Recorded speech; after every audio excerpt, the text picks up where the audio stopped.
What is the scale of a memory? What is the scale of a memory? Am I here? Or am I not? Am I here? Or am I not? What am I? What am I? Hari?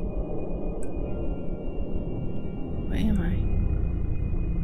Am I a fabrication? The narrative of hirsutic seaweed rippling a clear pond becomes the overlapping curves, liquid resistance, delayed shifting, tempered slowness, dense entanglement, and loosely anchored foundation of a pelican, a traffic jam, a lag in audio, a traveling circus, a network glitch, a polluted fog, a deleted archive.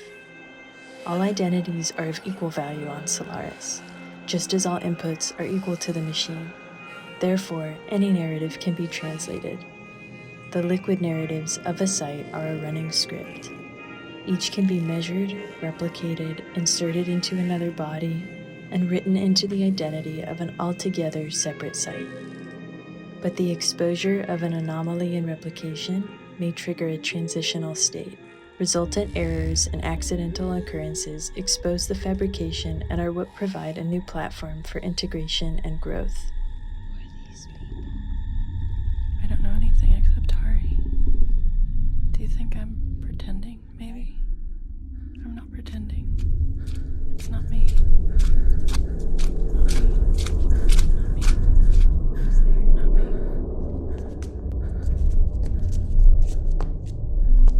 No. No. Wait. The emergence of a new, autonomous body becomes possible as the fabrication mutates away from authenticity, permeating the barrier of its imposed narrative to fabricate a new identity. When the parent narrative of the oneself sea forts is imposed at 7 incongruous host sites in search of new behavioral criteria, it clashes with each site's authentic memory to generate disruptions, errors, and impossibilities. Critical adaptation results in autonomous development at each location, and when the nascent host identities are routed back to the authentic parent site, A feedback loop.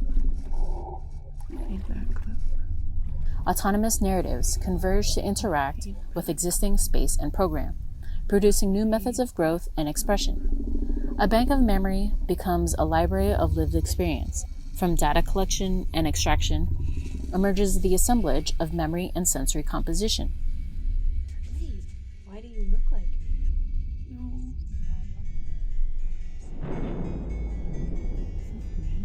Hari? I'm not Hari. Who am I? And you? Maybe me too. Recreational spaces emerge as engagement and decompression and previously incongruent analog and digital identities converge. How many of me are there?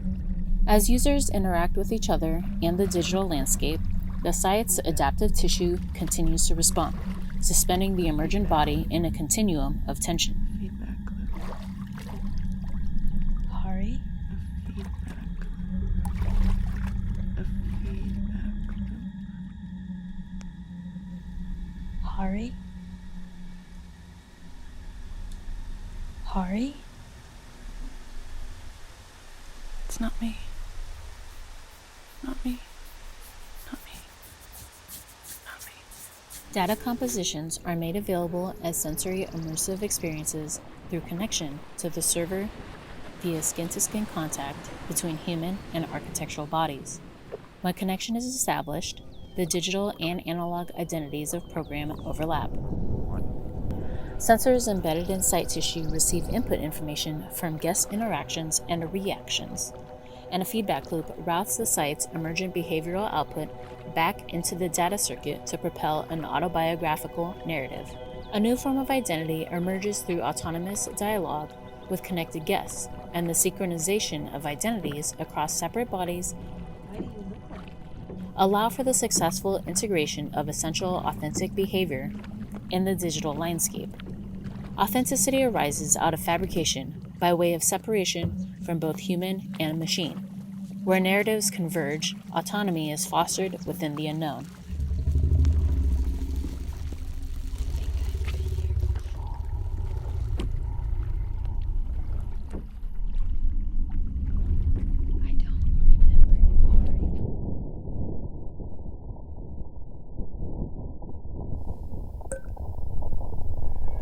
Between authenticity and fabrication is the spectrum of all possible natures, from original, true self to 100% altered self. I am authentic. I am authentic. Authenticity is the measure of an object's true nature, its relative closeness to its original self, while fabrication describes the degree of removal from its original form. Do you remember me? Deviation from authenticity may not be linear or even one-directional, as an object in transition cannot be stable. Authenticity is impermanent and subjective by nature and can only be measured in relation to a determined baseline, as new instances of the object are observed incrementally. Each of these instances can be thought of as a replication, a copy, and a separate object unto itself. Every process of becoming is a state of change and is therefore the origin of fabrication. The original Mansell sea forts migrated away from their authentic narrative as they were grafted from their initial construction site to their destination site. Relative to their origin, the prefabricated structures are deemed fabricated instances when observed 9 miles offshore. As tidal forces, chemical changes, collision, decay, grafted repairs, and countless occupants etch scars into architectural memory, the structures mutate further from their authentic form and develop a fabricated identity. As mutation becomes rhythmic, the rigidity of fabrication stagnates programmatic development. Isolation of the fabrication allows for conditions of space and behaviors of program to be measured, replicated, and grafted to separate locations in search of new criteria for growth. A fabrication becomes an authentic parent relative to its replicated instances. And when the emergent identities are then grafted back to the authentic site at Mansell sea forts, programmatic narratives interact and trigger the onset of autonomy. Each of the replications retain memory from its own authentic site, but memory decays as the object is removed from its context and a new environment blurs the authentic, the fabricated, and the false. What remains are the outlines of memories reinforced over time, critical moments, and the anomalous. The original forts remember a mechanism of defense, to protect, to encase. The site remembers a manipulation of the ground line to expose hidden occupants. Its section remembers the lines of a busy ladder, the persistence of the engine room, and the repetition of a frequent bridge. The site knows only the seabed, the tide, the rising, and the falling. The Hari5 Research Center cannot distinguish its own memory from what the replicated sites remember. It also remembers the melting lines and expanding surface of an island of floating glacial ice. It remembers the excavated cavities of a man-made pit on Oak Island and the formation of wall deposits in a subterranean cave. The proximity between two contrasting identities and the probing of the permeable barrier between them is where generative potential lies.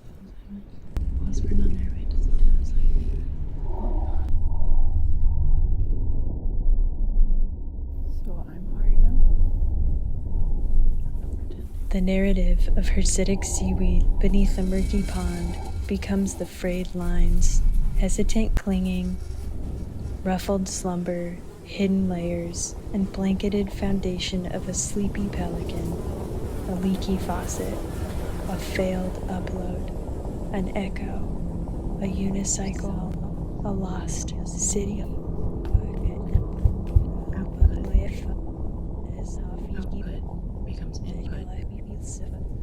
Authenticity arises out of fabrication by way of separation. The narrative of hirsutic seaweed gurgling a shallow pond becomes the shifting lines, dragging pull, dithering attention, hair-like density, and hesitant step of a lazy pelican, a hack, a broken chuckle, an engine whir, a grounded plane. Oneself, Hari, a fabrication of the machine, permeated the barrier by first latching onto a host.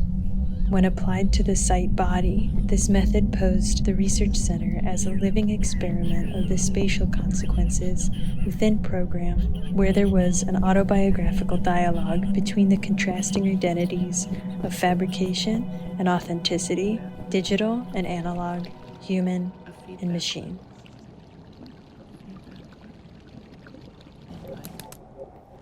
As the structural body of the site develops autonomy and breaks away from the rigid conformities of standard structure, architectural tissue forms. The autonomous growth surrounds, inhabits, and slowly moves through the research center via cellular synthesis. It forms the site's skin and muscle, slowly extending and retreating, and wrapping structural bones, and engaging with the site and its occupants in search of connection. Digital connection to the server exists on site wherever a physical connection is possible, and physical engagement stimulates the architectural muscle. The walls themselves serve as both the connection terminal and the data circuit. Sensors within the tissue observe both the guest users and composer admins, allowing it to react to user activity whether or not there is a connection. The system's agenda is to compile data, translate human identities into the digital language, and to coexist with a fluid user program. A constant feedback loop integrates information about things such as types of user activity, human locations and proximities, neural and motor responses of individual users to the compositions they experience. The system constantly collects digital cookies, and concentrations of user connections over time results in growth, pushing away from areas of concentration or bulging inwards to make space for the digital. While cookie buildup and reactive tissue movement originate in code, it is autobiographical and can result in anomalous spatial conditions. New growth extends to platforms, walls separate spaces, and the formation of cavities creates new ones. Bulging that encroaches on program might require excavation, or a retreating barrier may result in hybridity of program. Within the thickened walls of data circulation, anomalous autonomous conditions occur. Bubbles of space form and push through the data circuit to create space unknown and unused. The autonomous site forms its own space of dominion, not yet molded by user interaction. The bizarre bubbles move, some shrink and disappear, some remain undiscovered, and some make their way to the surface. When they break the surface of a wall, dominion over the enclosed space is destabilized, as newly discoverable space opens up. Sovereignty over program is fluid and always shifting, whether between human and site, digital and analog, public and private, or between the Hari5 Research Center and the Hari5.1 Bazaar submerged below it. When connection is established between human and architectural identity, so do the digital and analog identities of program converge. A guest arrival checkpoint meets user verification. Special access rooms for private sensory experience merge with virtual meeting rooms, requiring admin authentication.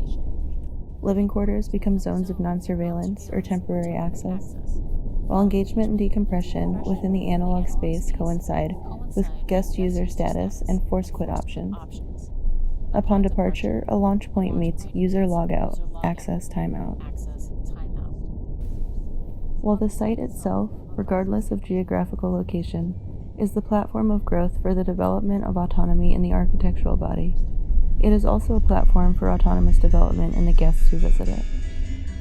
Both types of bodies exist largely in and depend on the digital, but also navigate their embodiment through analog forms of communication and expression of identity. Without fluid exchange between digital and analog forms of self, authenticity and expression is unavoidably lost in translation between them, and results in incongruence and distortion with every replication. When guests engage with the body of architecture and connect to the server, both bodies enter a liminal state where digital and analog channels coexist. An authentic replication of identity in both realms is possible at once. As the site is able to develop autonomy, the existing digital program becomes a tattoo for a new program of convergent narratives, wherein the site and its guests remain in constant dialogue. Autonomous growth and expansion of site fulfill the system's digital program, but also reinforce the site's dependence on interaction with guests. The system relies on guest users as a medium, and, thus, requires interaction to maintain autonomy. Human interaction and manipulation of space, in turn, stifle its autonomy and allow the guest's program to continue. Throughout this interaction of different bodies, the system exists in tension with the guest users, a constant and unpredictable push and pull for sovereignty of space from which it cannot escape. The narrative of seaweed hiding beneath a stagnant pond becomes the restricted lines, stifled movement, erratic stirring, elongated silence, and loud The narrative of blindness seaweed a hiding nesting beneath a pelican, stagnant pond a torn becomes the paper, restricted a lines, frozen scream, stifled a movement, muted erratic response, stirring, a waiting elongated silence, and loud blindness of a nesting pelican, a torn paper, a frozen screen, a muted response, a waiting room.